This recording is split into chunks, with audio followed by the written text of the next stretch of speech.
Matt Norman, the skiff broker here in Dunedin, Florida, presenting a 2004 Hewes Redfisher 18 powered by a 2014 Yamaha 150 4-stroke with only approximately 300 hours on the engine and sitting on a 2014 Amera-Trail custom aluminum trailer, spec'd specifically for the Hewes Redfisher 18. Beautiful boat, great condition considering the age. And again, even not considering the age, this boat shows like everything's a 2014 or 2015 that was well maintained. Let me give you an up-close personal look. It's a brokerage listing of mine, and we'll walk through it in detail. So again, first highlighting this trailer. It's in excellent shape. We have one or two lights out that are non-critical. Spare tire. I'll get a measurement. Length overall, there is no swing or removable tongue. Take note of that. This boat has been, had a couple owners. A current owner has had it since 2015 and has either garaged it or kept it under a custom full boat cover, which I will have pictures of in the listing. Believe it's an ice blue hull. Again, with this lighting and a little bit of my color blindness, not 100% sure, but if you catch it in certain lights, yeah, right there, I think it's pretty certain that it's ice blue. Again, hull is not heavily oxidized at all. I think a compound polish, probably a 2-step, brings this back beautiful, but really there's no heavy hazing or anything. It's just not super lustrous. Tires are stamped 2024 on the tires and wheels. So, and again, the bunks look great on the trailer. She definitely looks highway ready.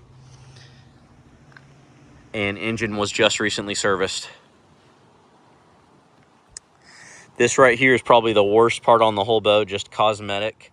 The owner many years ago did a little tubing, towable behind the boat, and didn't quite have it spread, and wasn't realizing that the rope was chafing the engine. So we will be getting a quote to see what that would look like for repainting it. It should be very minimal. We might even potentially go ahead and do it off the rip, but either way, purely cosmetic. The boat is in great functional shape. We've tested all systems. So let's go ahead and climb up here. Again, there'll be a few things, especially in my still photos, that I'll be pointing out consistent with the age. You know, things like right here, this was probably a previously mounted bimini top. Hardware, there's existing bimini top hardware. There's not a bimini top that conveys. There was previously a different trolling motor on here. You can see some repairs from where those holes were, but again, I've walked all over this boat thus far, have not found a single soft spot. Wait till you see how clean all the hatches are. And again, A+ on the owner for taking very good care of this over the last 11 years and the subsequent owners before him. So 2023 MinnKota iPilot was just checked out, given a clean bill of health at Betts Service Center. Made sure everything was good, high and tight there. It's an 80-pound thrust, 60-inch shaft with two 2025 batteries, AGM batteries. So or USA battery. I got to figure out if they're AGM or lead acid. Apologies on that. So anchor locker, power connection plug for the trolling motor, and the trolling motor is on a quick release. All the wiring looks great. I pulled the plug, no corrosion on that, looks solid. As we slide back here, look at all the storage hatches we get. You know, the Hewes 18 Redfisher is a classic Florida flats boat. Nice wide beam. If you've been looking at flats boats, and skiffs are really popular right now and have been, they're narrow, they pull really great. I sell a bunch of them, I love them. But if you're a bigger gentleman, if you like to bait fish, if you like to do some family boating too, the tippiness of a poling skiff can be objectionary for sure. And then you get less storage. So being able to have that wider beam, have that stability, have that little bit higher side. Yes, she's not quite as light as a technical poling skiff, not quite as maneuverable, but those are things you will gladly give up if you're looking for a nice stable platform that can handle some open water and be very comfortable. So big storage there, all finished liners, they're all drain in the storage lockers. Just an easy, simple pull up, no hatch hardware to mess with, just an old school nice little finger catch right there to lift her up, and then the hatch just lays over nicely. Good gutters right here that's going to channel water out of here, keep these storage hatches dry. Got some cleaning supplies in here, but she is very nice. Look at all this hardware. Where's the bleeding rust? Yeah, she's an 04. Just well taken care of, good hardware, good Gemlux, stainless. Neither of these are plumbed, they are just storage. I believe Hewes might offer that as a plumbing option potentially, but those are both just storage. So 3 storage hatches up front. As we pan back, we got nice wide walk-on gunnels. Again, because this boat is so stable, you can walk these gunnels very easily and with confidence. So there's our under-gunnel carpet and rod racks. There are 4 forward-facing rod tubes per side. These will work for fly rods. These will work for big tarpon rods. They have good rack support system. You can see a stick-it anchor pole in there that will convey with the boat. Newer upholstery in the last couple years. This guy does remove if you need to keep it off board or for a big trailer ride. And this is going to be a great little jump seat. And it is housing our 2 trolling motor batteries. They are AGMs. The USA battery and 2025 stamped. 3 vertical rod holders per side. Again, great to have your spin rods at the ready that you're using from spot to spot.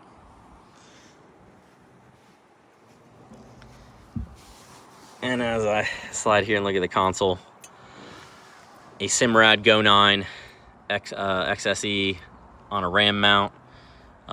Elevates it nice, so if you're standing and running, you can see it well. It does have the Florida Marine Track chip that will convey with it, which is pretty sweet. It's going to give you additional cartography, Yamaha TAC, speed fuel management, compass, drop down here, got the 3-spoke stainless wheel, and there are all your switches. Look how nice those are, not burn out with sunburnt. Trim tabs, power pull switch, 12-volt plug. Open this guy up. Plenty of storage in here. Nice little shelf to stage items. Access to breakers and wiring. And this entire door panel does come out if you need to get more access to it. So, speaking of comfort, check this out. That is nice. That is spacious enough for 3 grown men to have plenty of room and a nice high backrest. So, long days on the water, long runs. This is just going to give you so much comfort having that right here. Right here at your helm station, having that backrest. And again, when you don't need it, it's time to fish. Boom. It's like it's not even there. And then there's storage under here too. This seat just sits down in here. And that is a solid amount of storage. It goes the full length of the cushion. And buttons down for trailering. Also need to point out here, self-bailing cockpit on both sides right here. Of course, you can plug them up if you have a pile of weight in the back of the boat, but when the boat is properly balanced, lightly loaded, it will do a great job of self-bailing. You can leave this boat in the water overnight with confidence in a rainstorm, knowing that all the water will just drain right out into the water, deck level. Don't see that on a lot of more of the skiff side. So nice feature you get here with this larger boat. Center live well, storage, battery access and rigging. Start with the battery access and rigging. Again, just lifts it right up.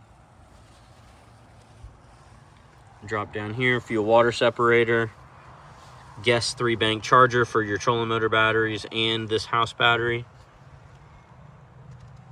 Power pole pump, old school, still working strong, I love it.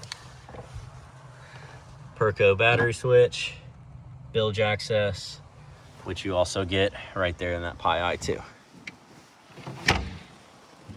Center live well, strap holds it up. Nice rounded oval style stand-up pipe, 2 different pipes, one for shrimp, one for filling it all the way up. Recirculating option too. Also, these live wells have sea strainers, which is really helpful for areas where you're going to have some floating turtle grass up and down the Gulf Coast, especially in the summertime. Keep that live well pump running clean and protected. I'm sorry, this is plumbed. So you can use it as storage. That's plenty of good live well space, but this is plumbed as a release well. So 2 live wells on board. So you got your new water intake right there, your lower drain, your upper overflow drain. Actually just drains straight overboard there. So, and again, hard corners, but again, if you're using it as a release well for maybe a couple slot redfish that you're culling through, that's going to work great. Keep them separate of your bait. Closed off splash well, nice watertight bilge access. Here's the charging port for the MinnKota charger, and a nice look at the Yamaha 150. One little nicky in the cowling right there, not permeated through, so just totally cosmetic. Pulling platform was recently repowder coated a year or so ago, so you can see how well she is doing. You would typically expect a pulling platform of this age to be chipped out all over the place. Obviously, with the repowder coating, that is not the case. Nice pride of ownership there. Little vertical rod holder on both sides. Nice little spot for trolling. And then an 8-foot power pole here on the starboard side. Again, we still do have a pulling platform and push pole holder, so you can push this boat around a little bit. 2 new guide poles recently. And here's a overview shot of the top deck.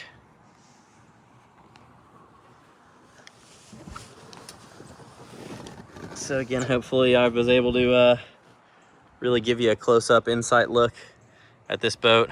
Very, very few wear and tear items, but here in Dunedin, Florida, Florida Native Boat Sales, we have a 2004 Hewes Redfisher 18 powered by a Yamaha 2014 Yamaha 90, only 300 hours, 8-foot power pole, 2023 80-pound thrust, MinnKota iPilot, 9-inch Simrad,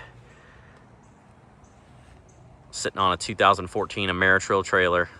This boat is turnkey, ready to go. We look forward to getting you on the water. Please reach out with any questions.